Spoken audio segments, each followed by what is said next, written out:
Happy Monday, everybody, and welcome into Chicago Bears Now. My name is Harrison Graham, and Super Bowl's in the books. Dominant performance by the Eagles last night. Chiefs denied of a three-peat, which means we are fully into off-season mode. We got a lot of news and rumors to dive into, some Bears draft targets. We'll take some questions, so plenty of content coming your way here on today's show and throughout the off-season, so be sure to rock and roll with us. Producer Cullen on the ones and twos as always. Shout out your city. Let us know where you're tuning in from. Not much of a game last night, Cullen. Kind of felt like, I would say, for me when the game was over, everyone will say the Hopkins drop. I think it was actually already done. That was like the final nail. I think not even the pick six for Jeanty, but when the Chiefs went 3 and out after the pick six, I was like, yeah, this just isn't going to like this game is this is Buccaneers 2.0. So dominant performance from Philadelphia. Yeah, I mean, for me, here, let me turn it up. There we go. For me, watching that game, obviously they got out to their early 10-0 lead. They're kind of sitting there, and it's like, okay, the Chiefs, we've seen them come back from deficits like this before, and they could never seem to get going. The fact that they only had one first down the entire first half, and it was on the first play from scrimmage to Juju Smith-Schuster. They just never seemed to get going. I honestly thought they went away from the run game too quickly, and what's most shocking from an Andy Reid-led team, in my opinion, was the ability to not adjust on the fly. It just seemed like they were completely committed to passing the ball and not really trying to establish the run game. I love Andy Reid. I think he's I'll go as far as saying, for me, he's the second best coach of all time. He certainly lost some big games over his career, NFC Championship games, 3-3 in Super Bowls now, all that. But I just think the work he's done with a lot of different quarterbacks is really impressive. I thought he coached a horrible game. I thought the game plan was terrible. And to your point, where was the adjusting? You say that you thought they went away from the run. They never tried it. I mean, when you I broke down this game on 4 Verts last night, my other channel. I'm just like, when you run the ball once on your first 2 drives and 3 times in the first half, you're not even trying to run the ball. I thought he was bad. Obviously, Mahomes was bad. The O-line was bad. Someone in the chat says, no way is he second best head coach of all time. Well, he's what? Top. I think he's 4th in wins. He's, I think, tied for is he second and third in Super Bowls, whatever, top 5 in Super Bowls. He's been to 6 of them, whatever. He's top 5, second, whatever it is. He's up there. I thought it was one of the worst games he's coached. I really did. Now, maybe it wouldn't have mattered due to the lack of protection up front, but I thought it was – because it wasn't just that they were throwing it, Cullen. It seemed like there were a lot of longer developing routes. And yes. And they kept going to 5-man – how many 5-man protections last night? You know what it really deep conspiracy mode went. I was like, this felt like a heavy Nagy influence game because he had a few of these. One Justin Fields rookie year stands out. His first start against Cleveland, he ran a bunch of empty protections and they couldn't block Myles Garrett and they never chipped. And you're just it felt like that last night. It was like, are you gonna chip? Noah Gray, where's Noah Gray? It was just I couldn't tell you what the game plan was other than it was bad.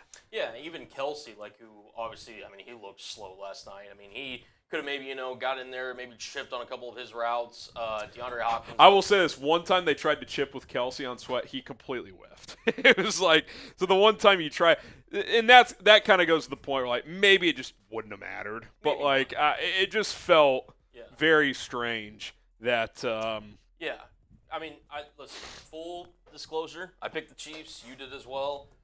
Give the Eagles their credit. They came out and played their best game of the season and the most important game of the season, and they went out and dominated. And the score ended up being a lot closer than what the game actually was at the end. And yeah, they got destroyed. Yeah, it was the Eagles. We knew they had a better roster. What we didn't know going in was that they'd get better quarterback play in this game and better coaching across the board. Yeah. Fangio was better than Spags, and Kellen had a better game plan than the Chiefs' offensive coaches. Yeah. And it came mostly down to the line of scrimmage, like a lot of these big games do, and the Eagles dominated. They really did. And, look, the Chiefs kind of they were put in a tough spot. I mean, Jawan Taylor's never been the tackle or the right tackle that they've wanted him to be ever since they signed him. He's kind of a brutal contract for them, too. Brutal contract. And then Joe Thuney kicking out the left tackle. Obviously, he's better as a guard, but because of their injuries and kind of their subpar play, they had to kick him out the left tackle. He got exposed last night. I mean, the whole offensive line, I mean, Mahomes probably had, maybe a second half before he was moving his feet, changing, his look in the pocket, just trying to create something when they, like you said, they were trying to run these deep concepts down the field where, like, hey, just try to get like a 7-yard gain going. Establish the run. Like, try to get some quick hitters, and it just remember they ran one just like snap throw to Worthy. He made a guy miss up the left sideline, and got like 8 or 9 yards. I'm like, just do more of that. Like, it was weird, and the better team won. There's no question. That's the bottom line. But it felt like weird coaching from Kansas City. And I don't want to, completely absolve Mahomes. Obviously, he had 3 turnovers last night. The throw to Cooper DeJean, where that got returned by pick 6, I mean, that's a cardinal sin in football. You never throw across your body. And he's the one guy where a lot of the time you're okay with it, but not in that spot. It's like you're 10-0, worst case, punt the ball. Like, that was bad. Right. Yeah, I mean, look, it just nothing was working. No. And that's credit to Phil. I mean, you could tell they were motivated. I mean, after losing a tight one a couple years ago and all that. So good for those guys. Depressed Bears fans, the Eagles act like the 85 Bears is a good way to honor Virginia. The Eagles acting like. What am I missing here? I guess he's saying, like, because the Eagles turning the clock and acting like the 85 Bears is a good way to honor Virginia and McCaskey. I see what you're saying. Yeah, they their defense looked like the 85 Bears. I think that's what you're saying. Yeah. Yeah. Well, that's what I read. They looked pretty damn dominant last night. I'll say that. Yeah, I mean, it's up there with some of the best Super Bowl performances we've ever seen, for sure. Yeah, no question. Okay, well, the Bears make the playoffs next year. Why for yes, in for no? Y for yes, in for no. In for no. DC Viper, that is just not true. Not a top 20 quarterback this year. Certainly wasn't one of his better seasons, but there's no data you can point to that says he wasn't top 20. Yeah, I have nothing to add to that. Could you say for this regular season he was closer to 10 than 1? Yeah, I think you could make that argument, but to say he wasn't top 20, you're just not being real with yourself. Wins Beyond says no. Double says no. Teasy says no. Jacob and Jason say yes. Philip, Wasim, Diego say yes. Mike Nintendo says no. Erica and Prometheus saying yes. Travis says no, just being real.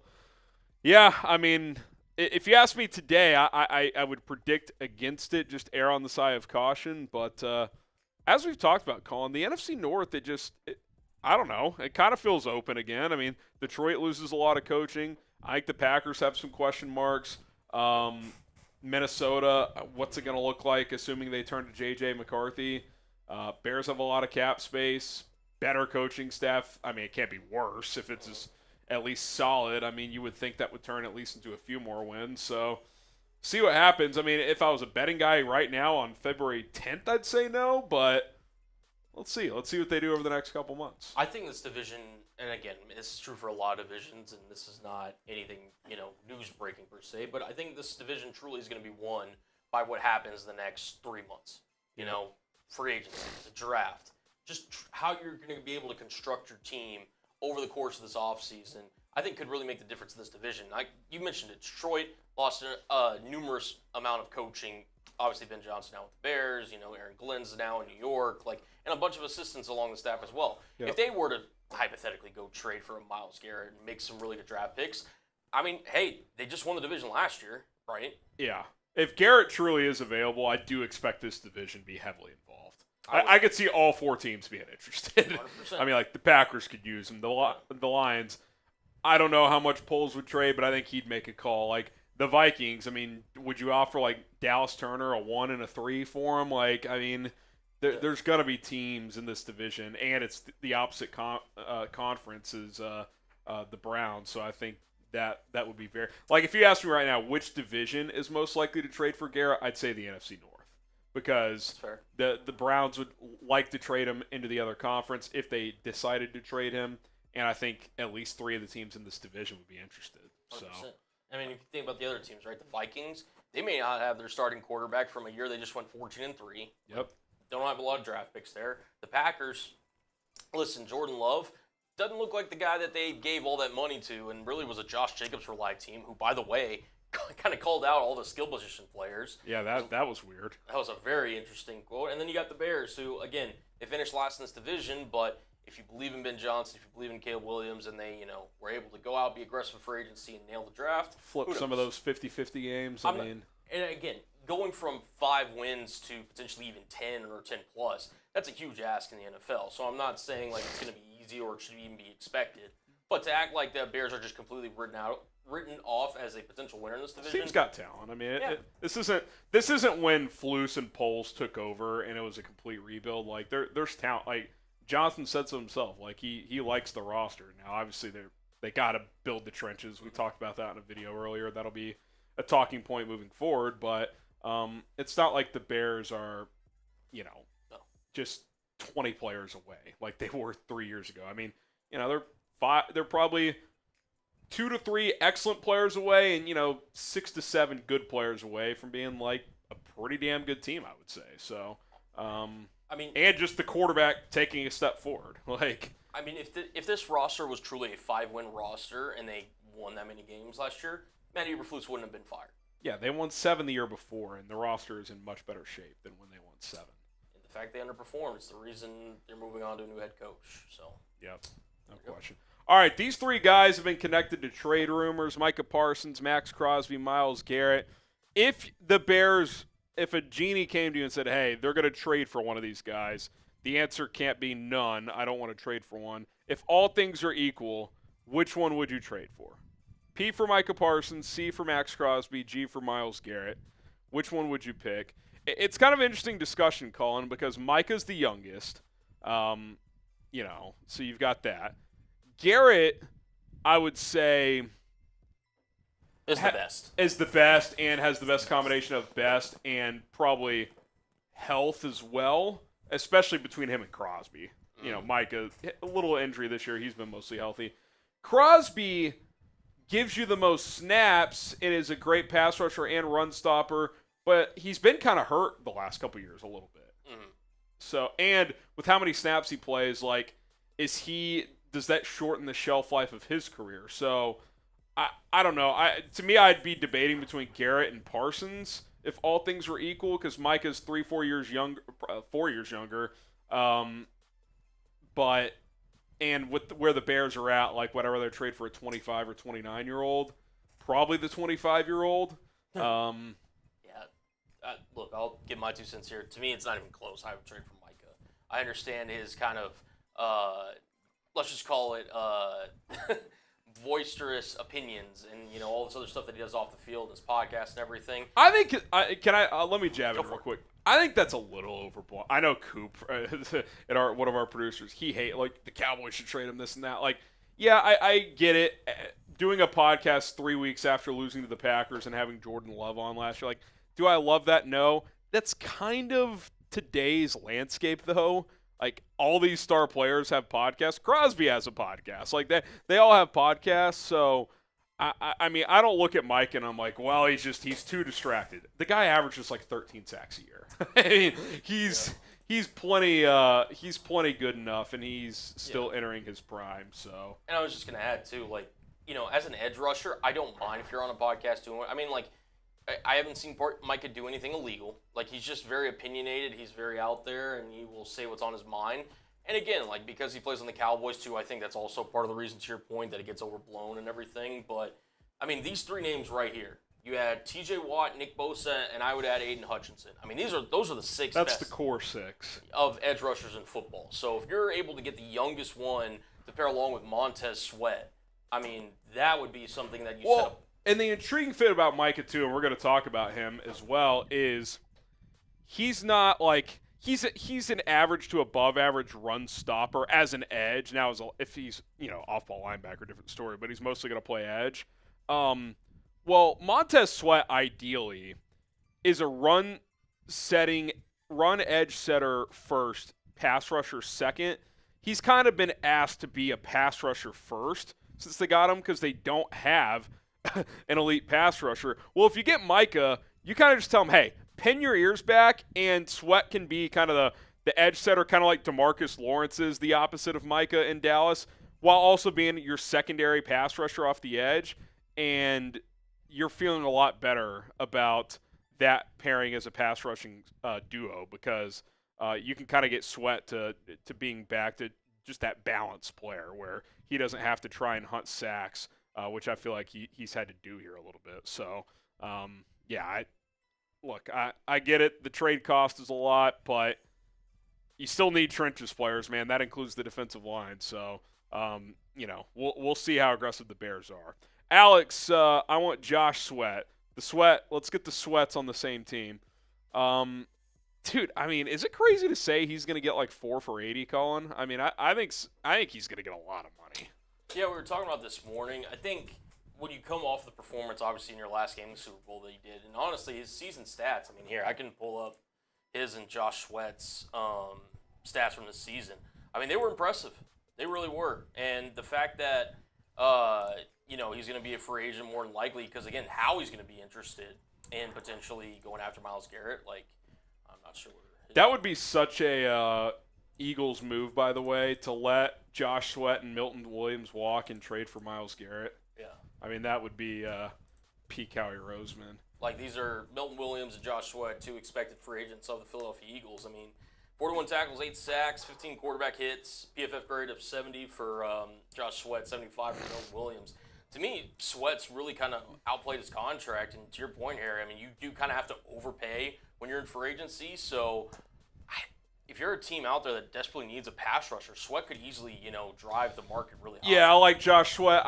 I do, and I mentioned this earlier, I do get a little nervous with these two guys because there's no weaknesses in the talent around them, right? Like, that Eagles front, I mean, they go like 8 deep.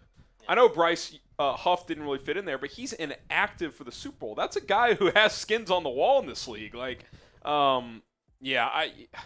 just worry you pay Josh Sweat like $20 million a year, and he's really more of like a heavy rotation edge rusher, like a guy that should make like 12.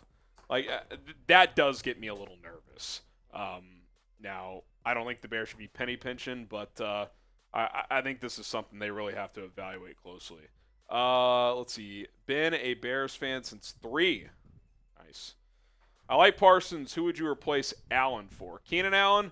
I think if you let him go, that's a position you kind of save money at. Third wide receiver. You either go speed guy in free agency, middle rounds of the draft. Ideally you go DJ, Rome, Komet is kind of your core 3 receiving weapons, and then get a burner in there. Maybe you go, you could sign like a Tim Patrick, bring him over from Detroit. Shouldn't cost you a ton. He competes with a rookie or with Tyler Scott or something like that. So that's probably something I would look at if I was Chicago. Benjamin, would you take a 4th-round pick for Braxton if offered such? Amagaji moves inside to guard. I felt Jones for Kansas City held up against Jalen. Who's Jones? Do you mean Trey Smith? Is he saying Chris Jones against Jalen Hurts? Yeah, I don't know what you're saying here, sure. Benjamin. He's Chris Jones for the Chiefs defensive tackle. I don't know if you're getting your names mixed up. He meant Trey Smith. Okay, yeah. I tweeted out Smith's grades. Everybody acted like he was horrible last night. He certainly was not great, but his overall grade last night was 63.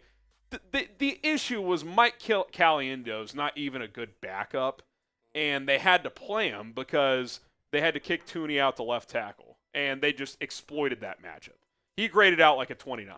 It's just unplayable in that game. So, look, Trey Smith is not a perfect player. I've never claimed him to be.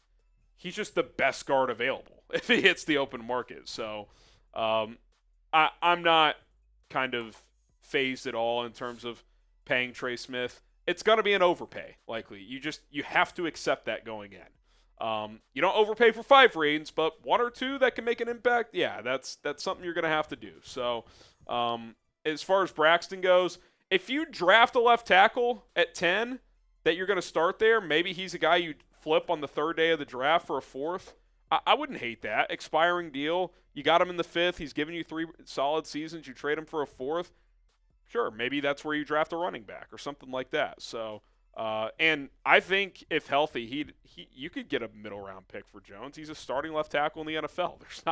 There's not a ton of those. Like if a team like the Patriots still hasn't filled left tackle, I think they would give you a 4th for Braxton, probably extend him. Like give him like a 2-year, I don't know, Braxton's probably $10 million, $12 million a year on the open market, 2 for 25 extension. Be a win-win for everybody. Braxton gets a new deal, starter for another team, Bears reset at left tackle. So I could certainly see that being in the cards if they address left tackle this offseason.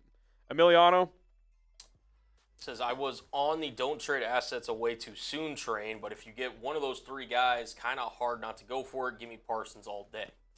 Yeah, I mean, look, and we're going to do a full segment on this Micah thing in just a second, but I think it's, again, Cullen, it comes down to if you could trade for one of those guys who will – this isn't just adding some, like, Pro Bowl – like, I would qualify adding Montez Sweat as, like, adding a good Pro Bowler. Good player, you traded a second-round pick for him, you paid him good money.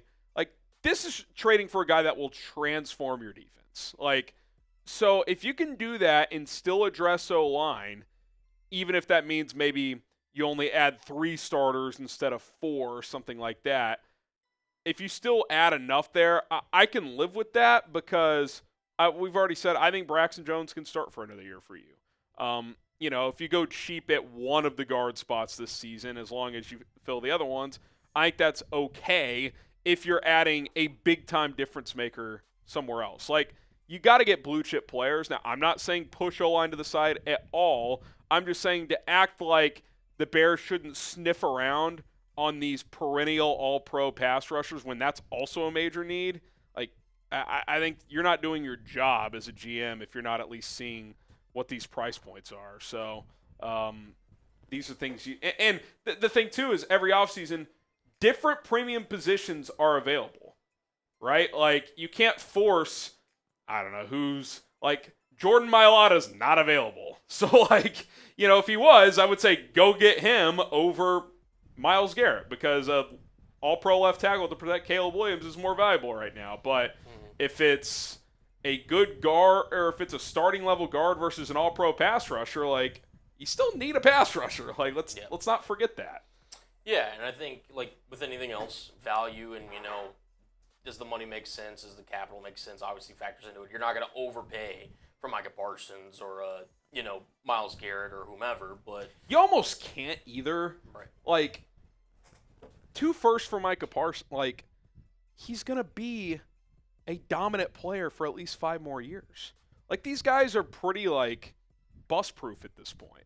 Like, we're not talking – this isn't trading for Chase Claypool is basically what I'm trying to say. Like, even at worst, it's like the Khalil Mack trade where he was really good for you, but you didn't have a good enough offense, so it didn't work out.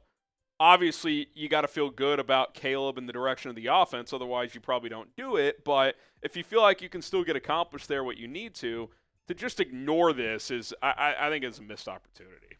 Agreed. All right, Harrison Graham's beard is back. The irony of this burner account is, like, I didn't have much of a beard on this photo that you used from, like, 4 years ago. What's the offseason timeline, free agency draft, camps? Well, free agency, the tampering period starts a month from today. We will be live. The draft is what? Last week in April? I don't have the exact dates in front of me. I think it was the 28th, I believe. And then a lot of the camps are like, you got OTA periods in May and June, and then training camp in July. Excuse me. It's the 24th through the 26th for the draft. Draft? Okay. So 2.5 months or so from the draft and a month away from free agency. Those are your next 2 big events. Well, NFL Combine is like 2 weeks away. 2.5 weeks away. So yeah, TBD, but I think I'm going again this year, so stay tuned for that. Rolly's neckbeard in the chat said, I start the trend everyone else follows. I am the OG trendsetter. It's funny. I haven't seen Cullen's neckbeard in a while. Somehow Rolly's neckbeard still. Yeah, I don't know what to make of it. Weird how that works. Is it the same guy? People are talking. Somebody. Poor Connexion just got here. Question: does Trey Smith's performance last night affect his free agency? Well, we were talking about it a minute ago. I tweeted out his PFF numbers. I'm not going to sit here and say he was good last night, but I don't think he was as bad as everyone thinks. I really don't think it does, Cullen, because at the end of the day, he's still the best free agent guard if he hits the market. Now, maybe he doesn't quite become the highest paid guard in history. Maybe it's more of like the Robert Hunt deal, but like I would be shocked if he didn't get at least $20 million a year. Like I'd be pretty surprised. So we'll see what happens, but I expect him to get a lot of money. Yeah, no, I think he will, and I think he should get a lot of money. And one performance. If one performance is going to sway your opinion about a player, then I can't take your talent evaluation seriously. Again, everyone will have bad games, and it wasn't completely like he was getting isolated on an island and getting cooked all night. It was the entire Chiefs offensive line. Yeah, I thought he did a pretty decent job on Jalen Carter, especially in the first half. As the game went on, Carter got him a couple times. There was one play where he got beat, and he had to bear hug him, and he got a penalty. And then he got, probably what would be classified as giving up a pressure a couple other times as well. But Caliendo couldn't block at left guard. Jawan Taylor, honestly, especially for what he makes, he's a below average right tackle in my opinion. I just don't think he's very good at all. He for his standards, he probably had like a C game. Was it a disaster? No, but he would tell you he could do better. And what I'll say now is what I said earlier. Okay, you're not going to sign Trey Smith. What are you going to do then?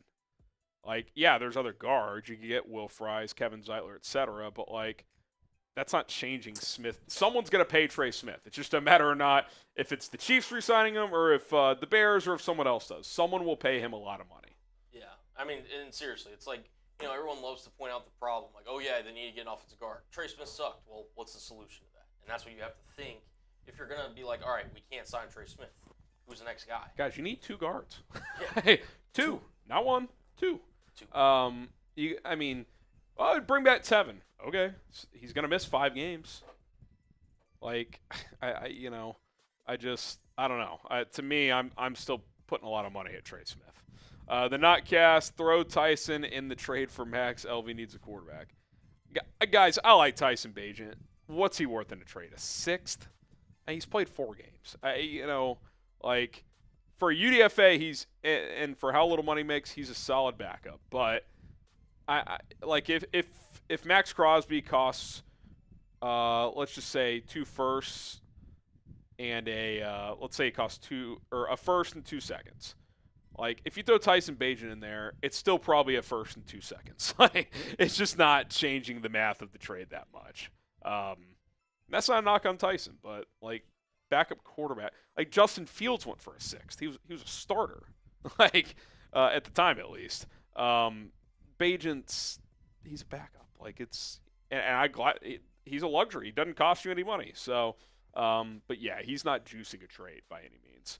All right, if you love the Bears, hit that like button. We appreciate all the questions. We will consider to answer them throughout the show. So keep firing in the chat for those. But also hit that like button. We have over 700 people watching live. Let's get more likes. We got 108 likes, so hit that thumbs up icon, because here's what we got coming up. Latest news and rumors. We're going to talk a Micah Parsons trade there, so stay tuned for that. What could that look like if the Bears pursued it? Hashtag Bears or Super Chat to get your questions answered here on the show. And then we also are going to take a look at some round 1 draft targets. Let me pull something up real quick, Cullen, before I lose it. Okay, I'm good. And we'll get into a little draft talk there as well. So plenty to discuss here on today's show. Keep firing in those questions so we can answer them coming up in about 15 minutes.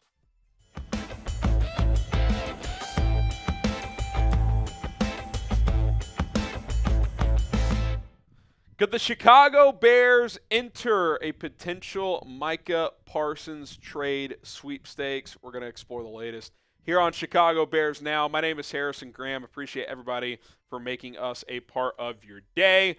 Before we dive into this, I'll tell you this. If the Bears make a big trade, we're going live here on the channel. So hit that subscribe button, turn on notifications. That way you never miss a video here on Chicago Bears Now. And that way you never miss when we go live, which is every Monday and Thursday at 4 o'clock Central, plus every major breaking news. We're going live, interacting with all of you.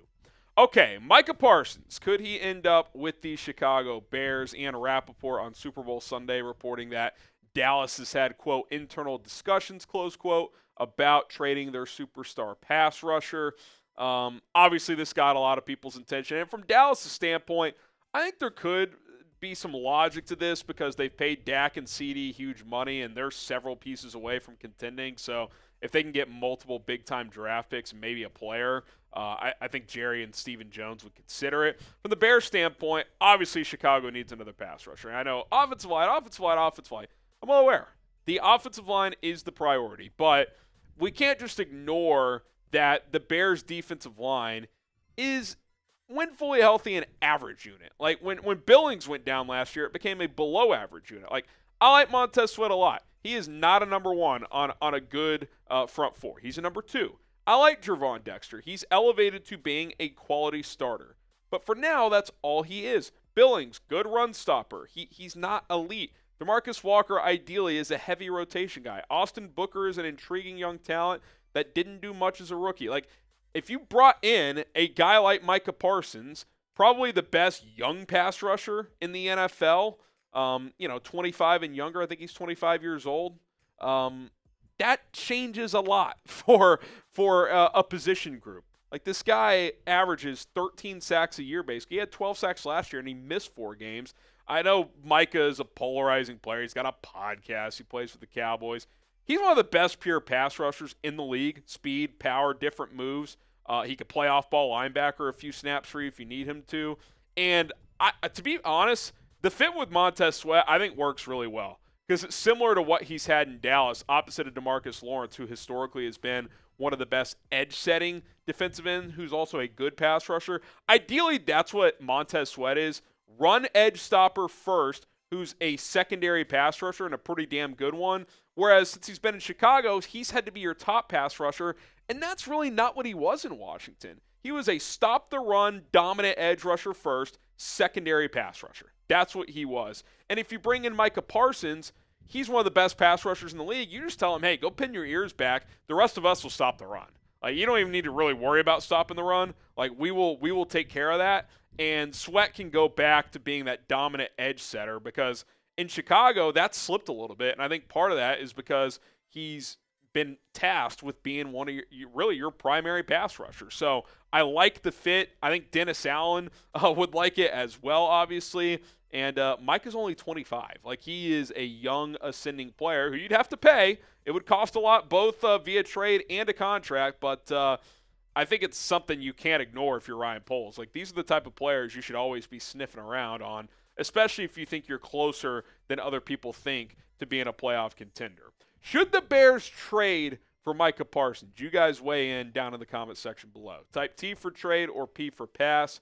Give us your votes down in the comments section. Well, one Bears player seems to be recruiting him. That is his former college teammate, Jaquan Brisker, who we all know certainly isn't shy on social media, saying we'll welcome 11 with open arms. Reunion. They played together for 1 year at Penn State. They overlapped. Remember, Micah sat out in 2020 for the COVID year and was prepping for the draft and went pro.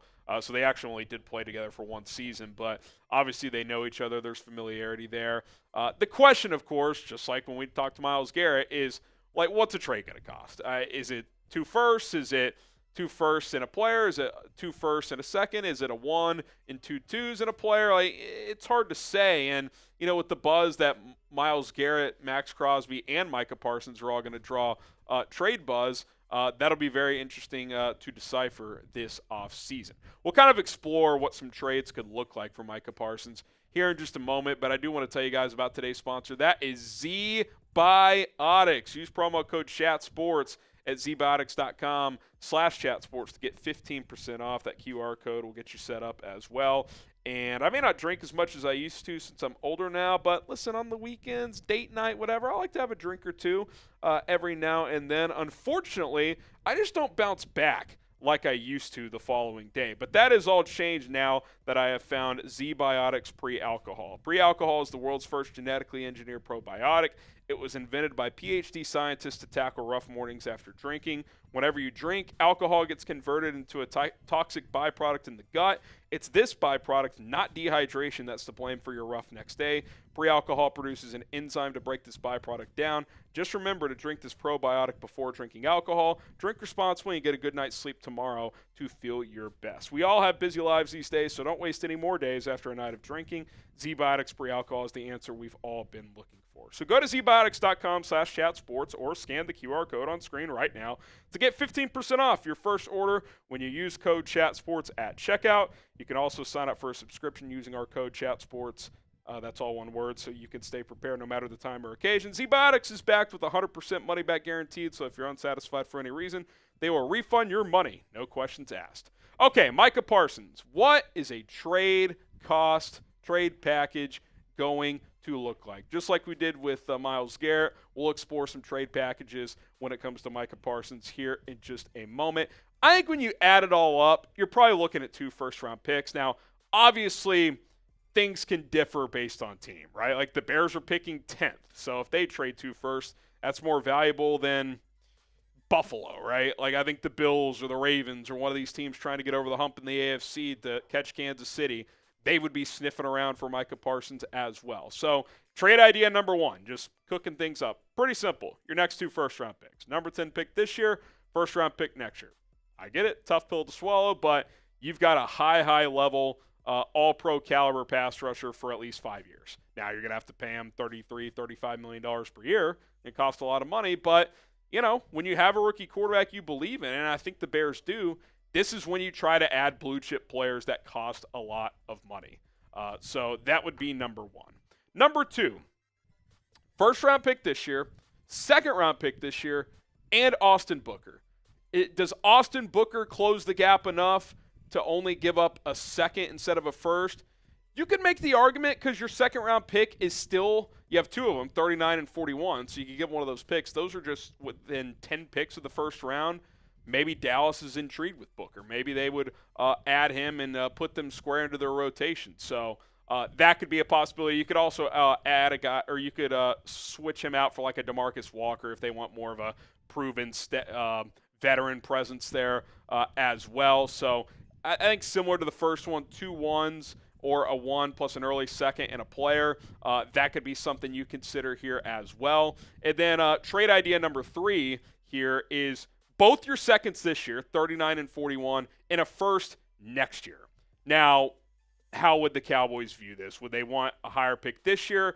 Do they view next year's first round as a better value? A lot of people would say yes. It feels like the sweet spot in this year's draft is day 2, so you give them 2 day 2 picks this year.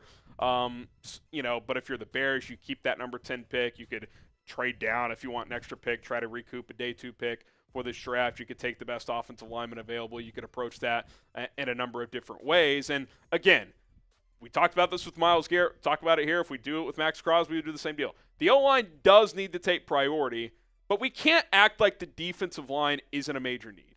Obviously, the O-line has major issues. Darnell Wright, I feel good about. Braxton Jones, I can get by if he's healthy for 1 more year. Those other 3 spots, I mean, at most, like maybe you would bring back Coleman Shelton to be your center. He wouldn't cost a ton of money, and he's at least serviceable. Tevin Jenkins can't stay healthy. Matt Pryor is a good backup. They want to bring him back as a backup. I'm all in for that. If you want to do a Tevin Jenkins Pryor kind of combo as one of those spots and then fill in Trey Smith or someone else at the other one, I could live with that because I think if Matt Pryor on a 4 or 5 game sample for a season, if Tevin Jenkins gave you 12 games, I think that could work. But you need multiple new starters on your offensive line. But you need defensive line help as well. You don't have that top guy. Montez Sweat's a very good player. To me, he's a Robin to a Batman on a defensive front. Trevon Dexter's a nice starter. We don't know what his ceiling is yet. Is he going to become Chris Jones? That seems like a reach. Andrew Billings, good player. Not a long-term high-level player guy, though. Like Micah Parsons is entering his prime and is a superstar already. Say what you want about the guy. That is the bottom line fact of the situation. So I'll ask you, would you do a trade that adds up to about 2 first-round picks for Micah Parsons? Type Y for yes, type in for no. If you told me you could still add multiple starters to your offensive line, I would have to heavily consider it, especially considering this draft, while there's good value on day 2, isn't exactly loaded with superstar prospects. At least that's the outlook of it. So you guys let me know. Y for yes, N for no. Would you do that for Micah Parsons? All right, that's going to do it for this edition of Chicago Bears Now. We will continue to explore the latest Bears news, rumors, trade buzz, and everything else in between this offseason. So be sure to subscribe to the channel for more content. All right, Jay Arthur says, is it better to be the first one to trade for them or last? Will the price go up as each player is traded? What do you mean the first one to trade? Only one team is... You mean out of the big 3? Like, is he saying Garrett, Parsons, and Crosby? I read it as, like, would you rather, like, if all 3 of the guys are these, or if all 3 of them are getting traded, would you rather be the first one or the last team? Yeah, that's what I'm saying. Yeah, so that's how I read it. I don't know if it matters that much. I think all 3 would get similar return, right? I mean, let's say today it was confirmed all 3 players are available. Don't you think at least half the league is sniffing around on it, all 3 players? I mean, these are star players at perennial positions. Like, you can never have enough pass rushers. Like, I would say all 3 of these guys, on the low end, are in the top 10 of defensive linemen in the league and fringe top 5. So, it's hard to say for sure, Arthur, but I think they would all cost pretty similar tag. Let me make sure. Can you hop on screen real quick, Cullen? Yep, give me one sec. Give me a sec, guys. I gotta call the call. wifey back. Make sure everything's good here. Alright, you're good. Alright, use hashtag Bears or Super Chat to get on the show. Harry, real quick. Yeah, if you have any questions, could be Bears draft targets, could be free agent targets. It could be any kind of question. Shouts to Prometheus Soldier Bear. Doing good, man. Hope y'all are doing well, too. See, like Iron Phantom, that's a good question. Augustin. Yeah, that's a good question. What up, Mike? Yeah, it's a good question as well. Get those hashtag Bears. Says, I'm not trading the house for Parsons. That's also DC Viper. That's fair. There really is. You don't want to sell the farm for any one player. The Bears are not just one player away. I agree. Yeah, I think it's... Again, it depends on how you look at it. Like, the Micah thing I'm almost more intrigued with because, like, you could argue maybe Garrett's on, like, this 2 or 3 year window, and he's even said, I want to go to a surefire Super Bowl contender. So, like, the Bears for Garrett probably don't make the most sense. Could they be in a Super Bowl window soon? They could, but there's other teams that we know are, right? Like if the Chiefs jumped in, or the Eagles, or the Bills, the Ravens, like the Niners even. Like these teams are in absolute win now mode. The Lions. The Bears are obviously trying to win now, but like Parsons, that's a guy that you like can grow with you. Like let me triple check. Yeah, he's 25. He's 25 years old. So, like, to me, he's got 5 at least elite years left, barring injury, which he had 1 minor injury this year. Otherwise, he's been healthy. I'm not saying trade everything you have, but, like, okay, like, say you don't want to trade your next 2 first-round picks. Are those 2 picks combined? Are the odds in your favor that they give you more than Micah Parsons does? Probably not. Now, you're going to have to give Micah Parsons $30-something million per year, so that obviously factors in as well. So you could argue, well, 2 good starters on rookie contracts is more valuable than Micah Parsons. Okay, fine. I would also counter with, you need blue-chip players to win at a high level. The Bears don't have enough of them. Period, point blank. He's a blue-chip player instantly on your team, right away. He gives you that from day dot. There's no questions about that. Like, there's just not. So I think you got to factor all that in when discussing this stuff. In a perfect world, you would just draft studs all the time. Well, Bears have kind of been hit and miss in the draft too. So it's one of these things where, yeah, if you told me the Bears' first-round pick this year is going to be a 4-time All-Pro, I'd say don't trade for Micah. But in a draft that's not considered awesome at the top, is that going to happen? I don't know. I'd bet against it just based on probability. So, yeah, it's a lot to consider. But, all right, we got a mailbag here. Hashtag Bears Super Chat. Fire in the chat. Already seeing a lot of people do so. So, appreciate you guys for rocking and rolling here. And then coming up in about 15 minutes, we will get to some round one draft targets. So, plenty more to come here on Chicago Bears Now.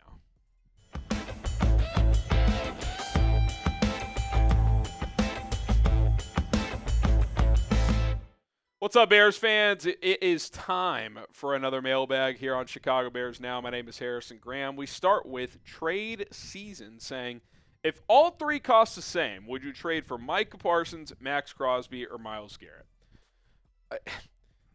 I'll flip the question around, and then I'll kind of give my thoughts here. You guys vote. P for Parsons, C for Crosby, G for Garrett.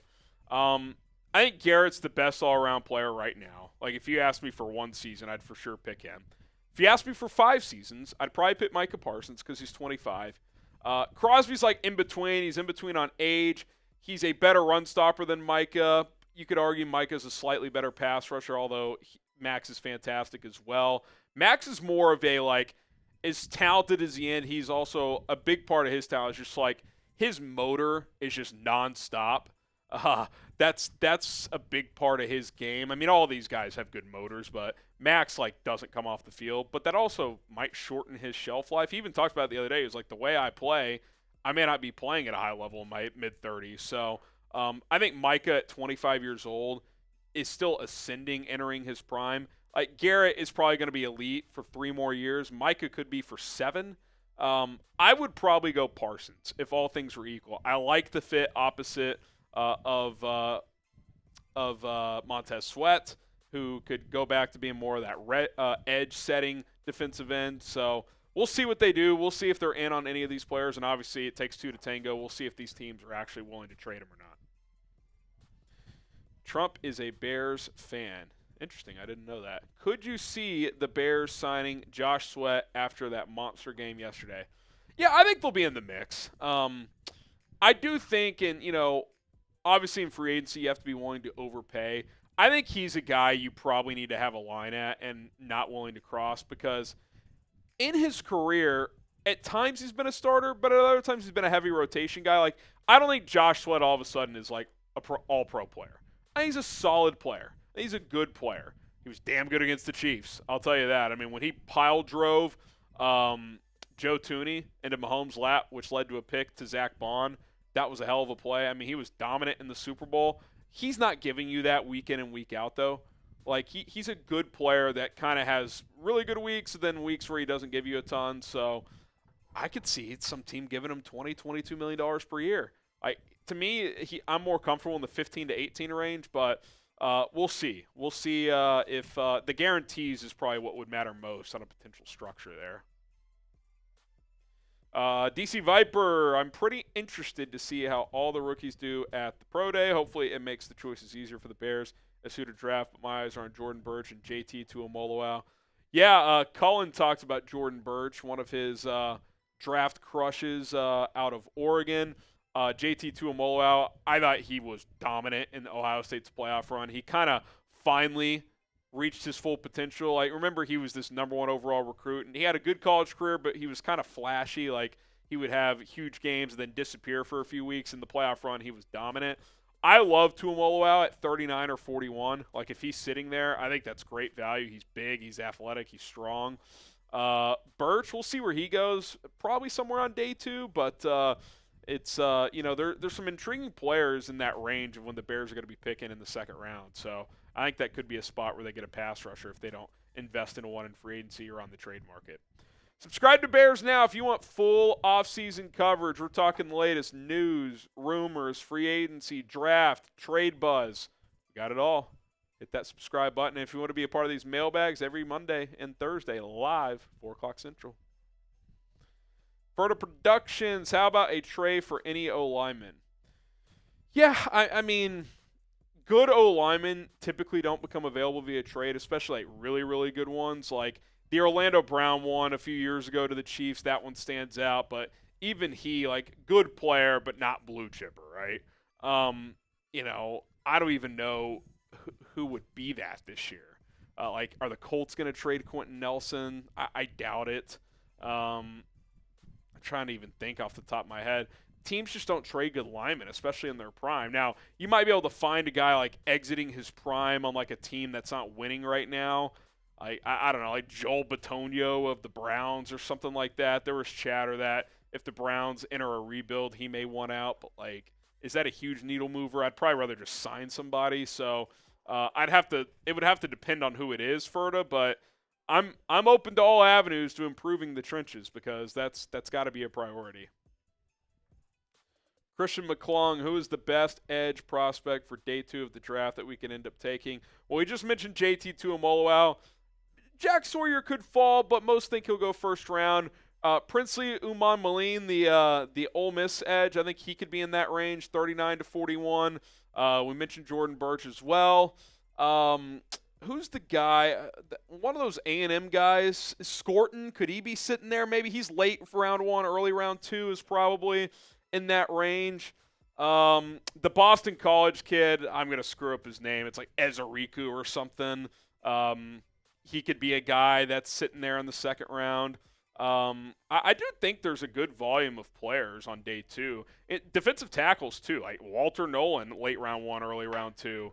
The kid from Oregon, Derek Harmon. So there's going to be a lot of talent in the trenches, especially on the defensive line on day 2 of the draft. So the Bears should be able to find somebody there. Predict the Bears' record next season. What is their 17-game record going to be? Hopefully better than 5-12. Mike Nintendo Master, besides Trey Smith, should we go after Will Fries? I don't know what his market will be coming off that leg fracture. But, yeah, I mean, he'd be a player I'd be interested in. Is he like a $10 to $12 million guy? Does some team give him like 16? I would like him more if he's in that like 10 to 13 range. Like, could you get like, I don't know, 3 for 36 for Will Fries? Like, I think that'd be pretty good value because, Trey Smith is probably going to be around $20 million. So, yeah, I think he'd be a guy you could pivot to. I don't know if you'd get both unless one of them came below market value on what we're expecting. Like, to me, if you get Trey Smith, like a natural second guard would be like Kevin Zeitler. Like, bring him over for Detroit, 1-2-year deal, knows Ben Johnson. The verbiage isn't going to be a problem. You give him like 2 for 15, 2 for 18, like, $7 to $9 million per year, and bring him on board. Adam Morrow, can we sign Zach Martin, who could also be in that realm, by the way, with Zeitler? Dahlman for a year or 2 to allow him to focus on training for Parsons. I don't want to get like 3 Band-Aids on the offensive line. 1, maybe 2 is fine. I think you need to find, like, I'll say this. Your week 1 starting offensive line, to me, at least 3/5 of it should be guys who are long-term starters. You've got one of those in Darnell Wright. Can you find 2 more? Like, if you find 2 more guys that are starters for at least 2 seasons moving forward, I can live with that. If you find only 1 guy and the rest of it is just like 1-year deal guys, Braxton Jones expiring, like that's not super inspiring to me. I think at least 3/5 of your O-line needs to be with the vision of multiple years starting moving forward because you just got to build continuity there. It's been a big problem here. Will the Bears make the playoffs next year? Y for yes, N for no. Y for yes, N for no. Let us know. Be awesome. Haven't done a playoff game since Jimmy Graham one-handed it straight to the locker room on the last play of the game to lose 21-9 to the Saints. I mean, this is how long it's been since the Bears made the playoffs. Drew Brees was the opposing quarterback when they were playing. So let's get back to the playoffs. That would be nice. Soldier Bear, do you think the Bears will honor Virginia some way? Maybe a uniform change. Well, they're pretty old school with their uniforms. I don't think you're going to get some change. But, remember 2 years ago when Dick Butkus died, they wore the 51 patch. Could they do like a VHM little sticker on the helmet next season? I could certainly see that being a possibility. So, The social team for the Bears has done great with some storytelling, and they put out a good 7 or 8 minute kind of, I don't know what you call it, like a mashup the other day with who's their social media person, Lauren Screeden, I think is her name. She did some voiceover work for that. That was pretty good. So, and kudos to the NFL, by the way, for honoring her before kickoff at Super Bowl 59. Miles, would you rather sign Khalil Mack and no other pass rush help or trade 2 ones for Parsons? If you told me the offensive line gets significantly improved, I would trade 2 ones for Parsons. Now, I don't think signing Mack is a bad idea. 1 or 2 year deal, I think he could help. Would he come back here? I have no idea. But if you told me, like I said, you still find 2 long-term starters on your O-line and traded for Parsons, I'd be in. Let's do it. The Notcast, you have overhyped most likely, or are you asking me most likely to boss in this draft? Gosh. Trying to think like the guys at the top. I will say this, and I don't know if you agree with me, Cullen. Feel free to mic up here. While the top doesn't feel like super like typical top of the draft guy, and I'm taking the quarterbacks out of it because that would be my answer is both these quarterbacks could bust. I think that's very much on the board. A lot of the other guys in the top 10 feel like at least they're going to be solid, right? Like, I think Will Johnson, going to be a really good pro. Mason Graham, going to be a really good pro. Like, Travis Hunter, could it get wonky with, like, the what position is he going to play, all that stuff? I just think he's too talented, though, on both sides. Like, I think it's going to work. Maybe he's not an all-pro, but I think he'll be good. I mean, maybe you could point to one of the linemen, like could Kelvin Banks, like, just not work out? Linemen bust all the time, so that's probably where I would point, one of the offensive linemen. But a lot of these other guys in the top of the draft, they may not be superstars, but they feel like they're going to be good starters. Yeah, I'll just add a quick bit here. I think, obviously if you get, a Travis Hunter, a Mason Graham, and Abdul Carter, like, you're feeling pretty safe with those bets. In terms of top 10, I do like Tutorial McMillan, the wide receiver. He could be one, maybe. Like, that's if he goes to a bad quarterback situation. Yeah, if he goes to the wrong system or something like that, Tet McMillan, that's a good call. He'd probably be the answer. Coming from Pac-12, Big 12, like, sling it around, like, maybe for whatever reason that doesn't translate. That's a good call. Luther Burden, maybe, like one of these receivers. Kind of like linemen, that receiver and lineman can be pretty hit and miss. For every Justin Jefferson, there's 3 Jalen Reagors. And that's no fault of McMillan or Burden. It's just, again, if they land in the wrong situation, like, they're not independent of success, to your point. Like, they're Jamar Chase, where they're going to succeed no matter what. Or Justin Jefferson, the better example. They're going to succeed no matter what. So that could be a scenario. Yeah, that's a good call. All right, appreciate all your questions. If you have any more, hit me up on social media at HGramNFL on Twitter. Same handle on Instagram. It's at HGramNFL. DMs are open. I have finally started to catch up on DMs on Instagram. It's been a busy couple of weeks. I will continue to do that. Bear down. All right, M. Xavier, a couple more super chats. New season means new Bears. Let's make history. Let's get to the playoffs. Like, let's not skip. I'm not trying to skip steps here. Let's be a playoff team. How about let's play games in December that matter? Yes. Hell, that would be exciting. So, yeah. TJ, 206 days until football season. The countdown, baby. Hashtag the countdown. It is weird now that it's over.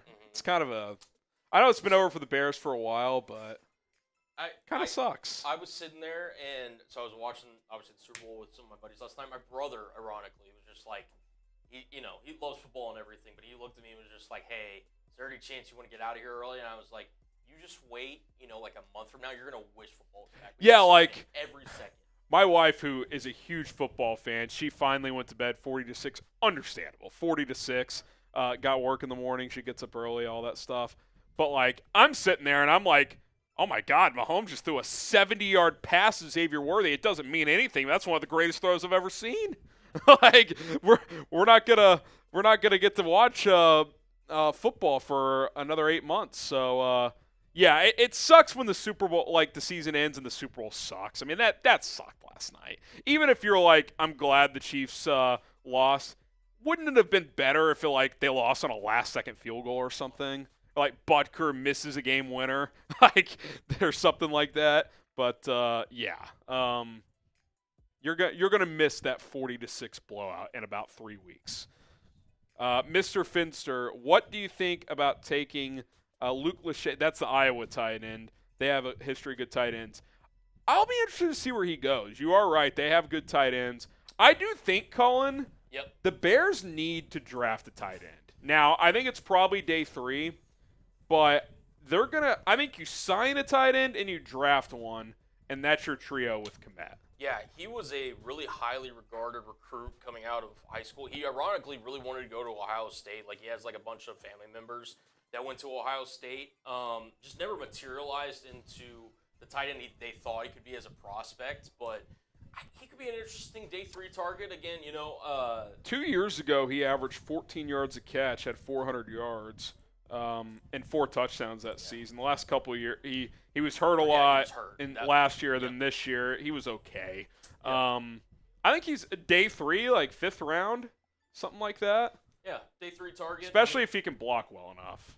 Which in Iowa, they pretty much grow those on trees. Yeah, so that is true. That is true.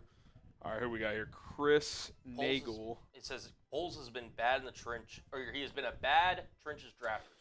Yeah, I mean, A, I don't think he's done enough of it, and B, it's been hit and miss. I think Darnell Wright was a good pick. Obviously, people are going to argue till the end of time if they should have taken Jalen Carter. Fair enough. I think Dexter's been, for a second-rounder, a good pick. Zach Pickens for pick 64 has been a bad pick. I think Braxton Jones for a 5th-round pick has been good. So, Karan Amagaji, so far, not good. We'll see what happens moving forward. I would try him inside at guard, but we'll see how Ben Johnson views him. It's been hit and miss, but I think more importantly, there hasn't been enough investment. And that's what has to change this offseason, both in the draft and in free agency. Refrigerator, will you go live for the draft? Do Bears shit in woods? The answer is yes. We will be live for every single pick of the 2025 NFL draft. It'll be the 1-year anniversary of my debut on Bears Now. We will also be live for at least the first 3 days, potentially first 4 or 5 days of NFL free agency. Yep. And a lot of you guys know this, some of you don't. I told Cullen this the other day. 2 of our biggest streams ever have been the last 2 years, the first day of free agency. I think 2 years ago, Rolly and I went live for like 10 hours, and last year we went live for like 8 or 9 hours. So buckle up, buddy. Buckle up. It's a lot of fun. But appreciate all the super chats. Before we get to some round 1 draft targets from me, how about Cullen with a draft crush today? Cullen's Crushes series continues. And a player that I'm intrigued with as well, let's talk about Wyatt Milum here, Cullen. Yeah, Wyatt Milum. Milum, okay. Milum. I'm not sure exactly how you pronounce that, but obviously a really good left tackle from the University of West Virginia. He actually grew up in the West Virginia area. It was a former, I believe, 4-star recruit. He, to me, is going to be a guy that might be one of a potential target for the Bears simply for the fact that he's versatile. He played left tackle, I believe, the last 2 years when he was at West Virginia. He, for the Senior Bowl, was very open in saying, hey, I'm willing to play whatever. Took some snaps at center, took some snaps at guard, and I think he could actually be a potential starting guard in the NFL. He has got vice grips for hands, Harry. Like, when he gets a hold of you, you are not getting free. He has really good technique as a pass protector. He's allowed 0 sacks or QB hits in 2023 this year. Obviously, he allowed 0 sacks as well. So, last 2 years, hasn't allowed a sack. Again, versatile. He's willing to learn every position on the offensive line, tackle, guard, and center. He's a strong run blocker, which led West Virginia to a top rushing attack among Power 5 schools. He's very high IQ. But one thing that kind of stood out to me was he got into a fight during the Senior Bowl, with one of the prospects or whatever. And I love that with trenches players. I love that. I love the energy. I love the aggressiveness from him. He's not the perfect. Does lack a little sand in the pants, or AKA some kind of girth, a little bit. If he gets, stonewall a little bit. Not that he can't recover, but he does need to get stronger there. And could show a little bit more knee bend a little bit because, again, if you're going to play a tackle, which, again, he may switch to guard, he did kind of show some stiff hips at times. But I think he could be potentially a starting NFL tackle week 1 next season. Yeah, so his Senior Bowl measurements, so everybody knows this is kind of egregious. West Virginia listed him at 6'6". Yeah. 6'3", 315. Exactly. Arm length 32 and 5/8. So that's a little below the 33-inch threshold that a lot of teams use. I think he would probably play guard in the NFL, especially for this regime. But he gives you versatility. He could be, could he give you some of that Joe Tooney where, like, in a pinch, if he needed to play tackle for you, he could. He certainly has the reps in college. You mentioned the violent hands, Cullen. Yep. 10 and 2/8 inch hands. If you're over 10 inches as a lineman, like that's really good size. Yep. And I like that he got reps at center at the Senior Bowl. Yep. Like, if you told me the Bears got this guy in the second or third round and they played him at center, like, I'd be pretty fired up because he's got good technique. He's pretty violent. Plug him in there. Maybe you bring back a Coleman Shelton on a cheap one-year deal. That way, if he's not quite ready, Shelton can hold it down early in the season, and then Milum can take over. I like him as an interior guy that could play tackle in a pinch. So I'm curious to see where he can go. And like you said, he's really good in the run game. Like, he's pretty athletic, and I think Ben Johnson's going to want to get linemen that can run blocks. So I like this guy on day 2 a lot. Yeah, PFF loved him. Obviously, you see the grade on screen, 91.1 PFF grade for the 2024 season. When asked if he kind of give a self-scout of himself, this is the quote. I just want to make sure I read it correctly. I would say I'm a very athletic offensive lineman. I'm really good at being physical and getting after dudes in the run game. I also feel like I'm very effective in pass protection. There are a few things I'm working to clean up as well. At the end of the day, I feel like I'm an athletic lineman with power. So he's self-aware, but he's, confident as well. And again, I love the aggressiveness. And he even said, I want to prove I can play anywhere on the offensive line. 3-year starter at left tackle. How about this stat?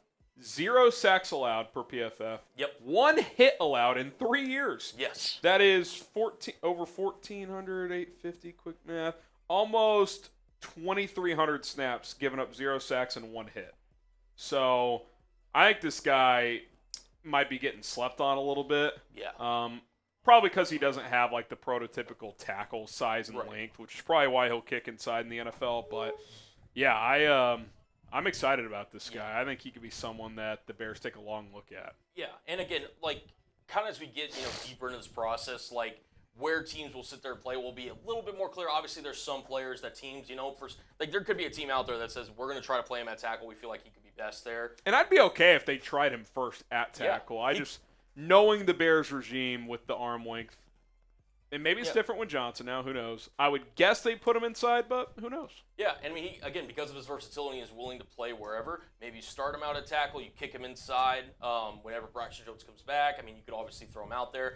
Yep. The thing is, so you invested in Karan Amagaji, which that's a clear, third round. That's a decent investment. You're hoping he, at worst, it becomes a good backup, but ideally pushes to start at some point. Yeah, this just gets you another bit of versatility. Somebody that I think on day 2, I'm curious to see how he tests and everything. Obviously, the arm length, I think, is going to prevent him from being an offensive tackle in the NFL. But, man, I think as a guard, especially in the run game where Ben Johnson loves, his bread and butter, I think he could be a real big player for the Chicago Bears. All right, there you have it. Cullen's Draft Crush every Monday, Thursday, usually around 5 o'clock Central. He hits you with his favorite, most recent prospect. Yeah. So stay tuned for Thursday. He will be back at it. Speaking of the draft. I was going to say also, just let me know what position you want me to scout next. Light up the comments. You've done what? Running back, edge, offensive tackle. Who did you do? Safety / defensive back with Makuba because he can play. I'll throw one at you if the chat doesn't. How about tight end? Okay. Can you find us a tight end? And let's eliminate the big 3. Yeah, Tyler Warren. Well, big 4. Tyler Warren, Colson Loveland, the Boise kid, and or not Boise, the Bowling Green kid, and Arroyo for Miami. Oh yeah, he's not a sleeper anymore. He's not. He's mainstream. If I would have said that like 2 weeks ago, I could have gotten away with it. I could not do that now. Him and Mimbow out of Mizzou, they're too mainstream now. So let's find a tight end. Someone says wide receiver as well. So those are 2 positions that we will continue, and we'll continue to cycle through. So. All right, Bears round 1 draft targets coming from yours truly next here on Chicago Bears Now.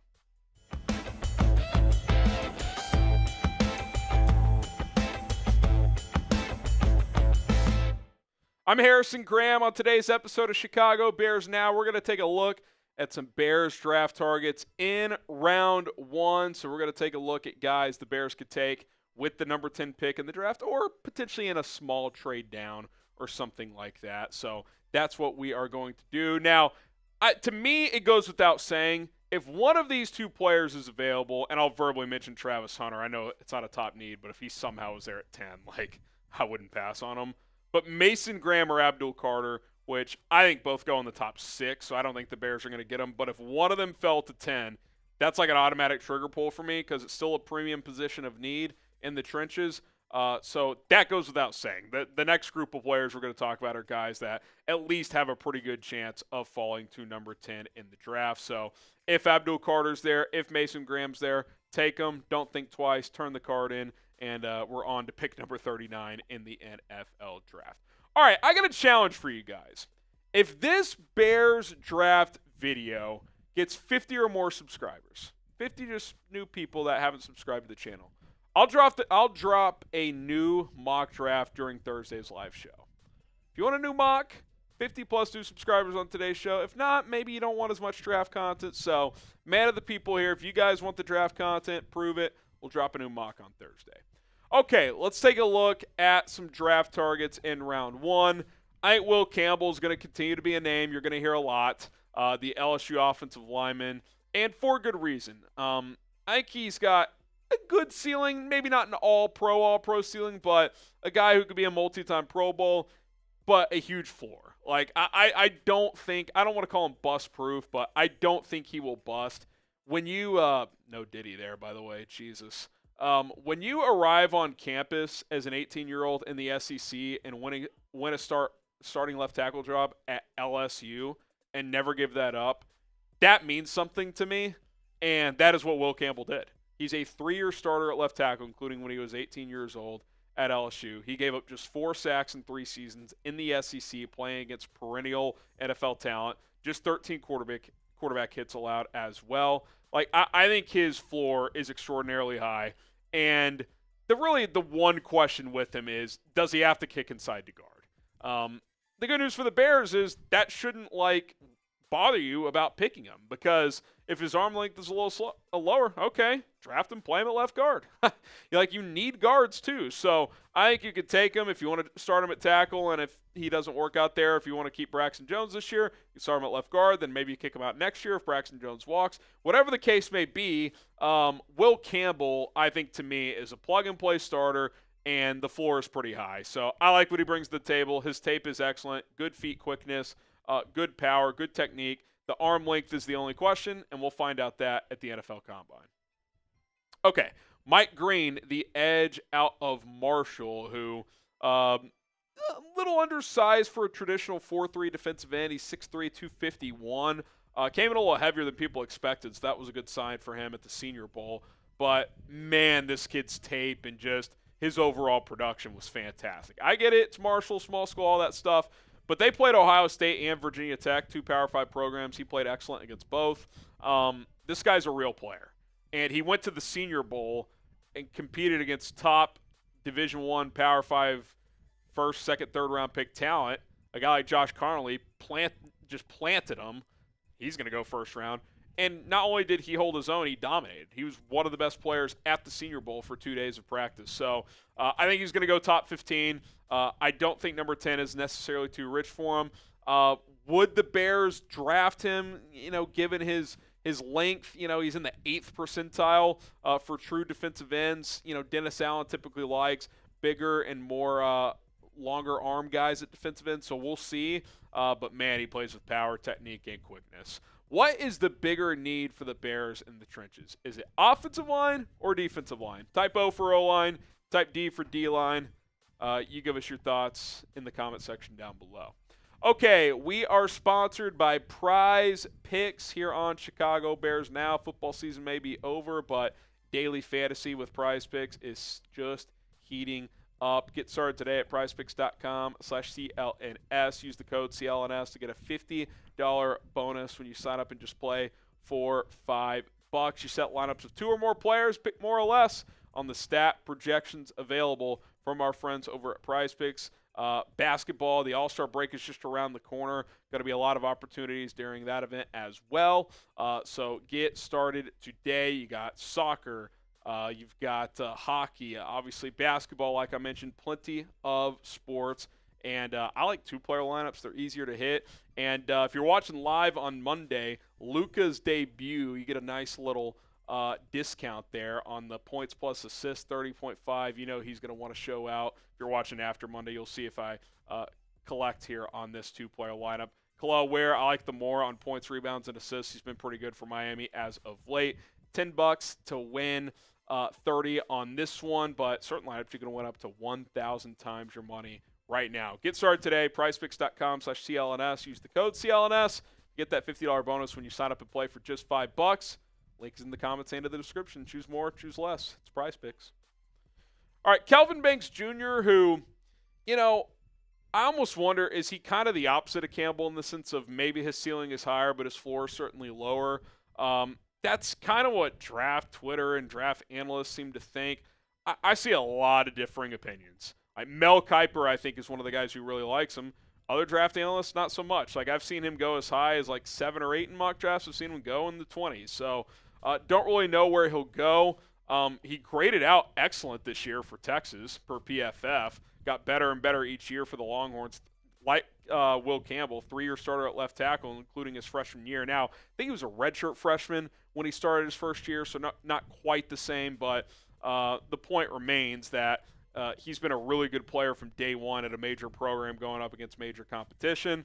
Against some of the better competition like Georgia, to be specific, he didn't play as well, so how does that translate to the NFL? I'm not sure. Kind of like Will Campbell. Some believe he could kick inside and play guard. Maybe that's where he's better suited. I'm not sure. But the thing with Campbell and Banks, if that's the case, if they have this versatility, I'm pretty comfortable with it because the Bears need interior blockers as well. So I think Campbell and Kelvin Banks are going to be two names to monitor very closely.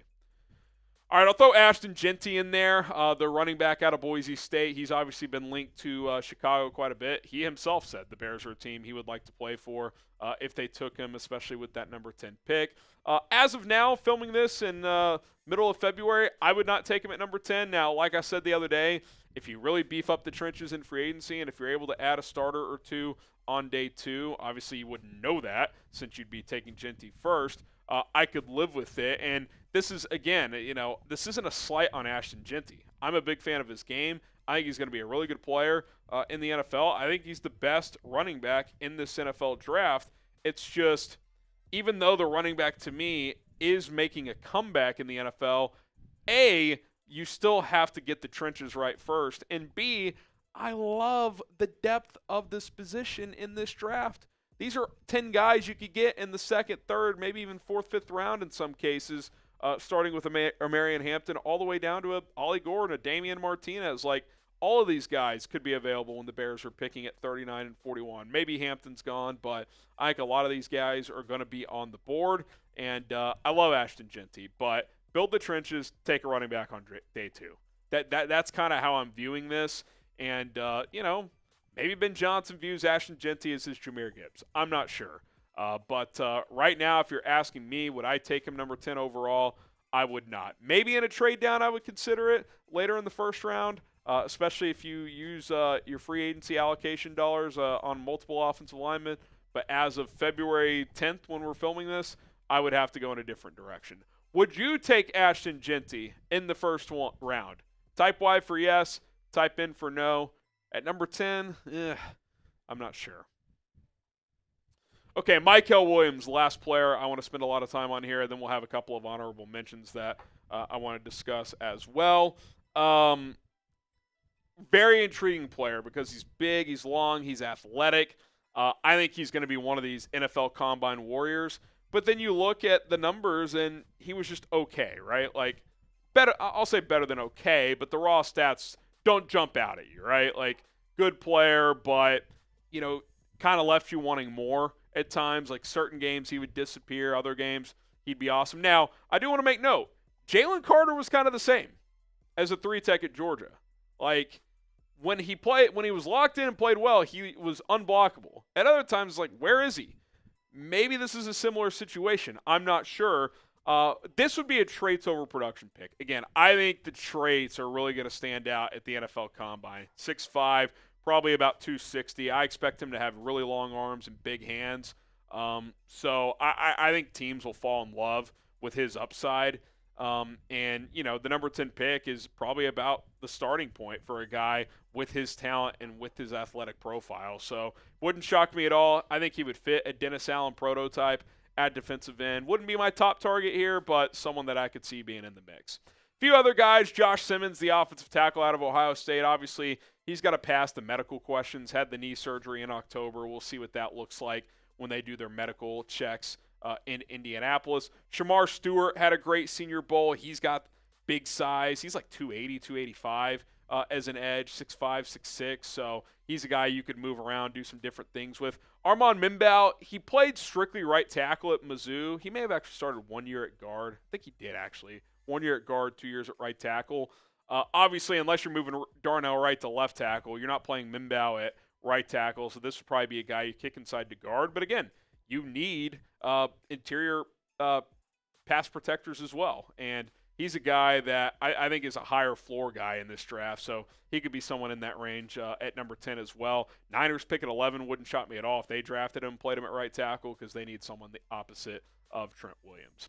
Okay, who is your top Bears draft target at number 10? If you had to pick one guy right now, who would that player be?